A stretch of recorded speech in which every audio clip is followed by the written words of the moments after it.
El Filibusterismo, Kabanata 33, Ang Huling Matuwid.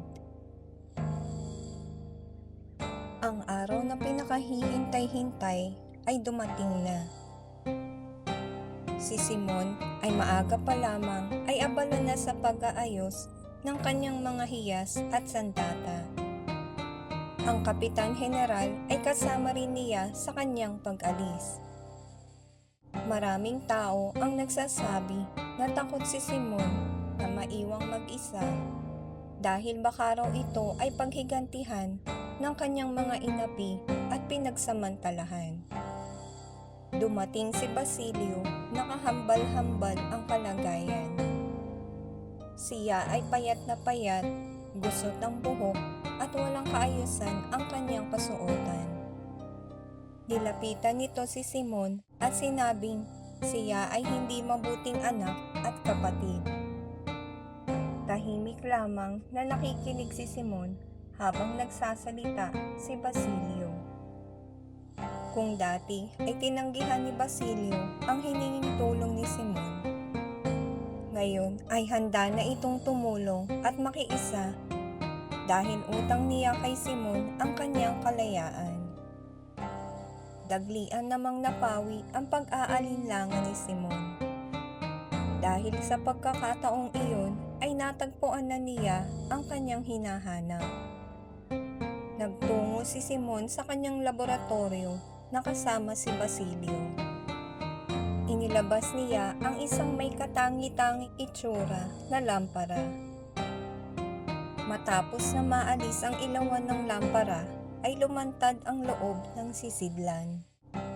Gulat naman si Basilio at napaurong sa takot nang makita niya na ang laman nito ay nitroglycerina. Sinabi ni Simon na sa gabing iyon ay aalingaw sa Pilipinas ang putok na duduro sa mga mapagsamantala at maniniil na nagkukubli sa loob ng simbahan at pamahalaan. Matapos na maipakita kay Basilio, ay inayos na muli ni Simon ang lampara. May isang bagay na itinurnilyo siya rito.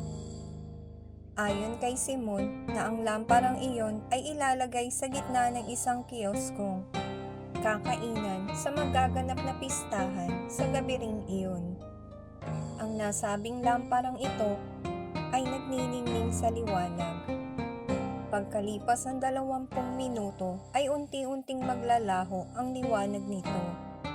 At kapag may sumubok na itaas ang miksa ng ilawan, sasabog ito ng malakas. Si Kabesang Talis ay tatagpuin ni Simon sa syudad upang iyo'y kunin, habang sina Basilio na nasa Arabal ay pupreso sa mga tulay upang sila ay saklolohan.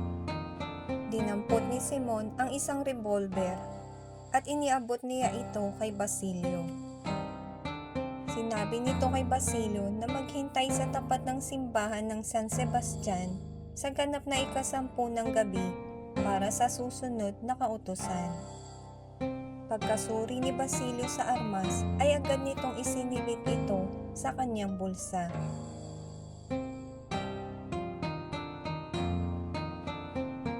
Talasalitaan, hiyas, mamahaling alahas, sandata, armas, kasangkapang pangsupil, paghigantihan, bawian, pinagsamantalahan, inabuso, nilinlang, kahambal-hambal, kaawa-awa, tinanggihan, tumutol, sumalungat, umayaw, humindi, daglian, mabilis, agad-agad, laboratorio, isang lugar o gusaling kinapapalooban ng mga kagamitang agham, nitroglycerina, likido na maaaring sumabog, kiosko, istrukturang maliit na bukas ang harap o iba pang bahagi, arabal, nayon, purok o distrito.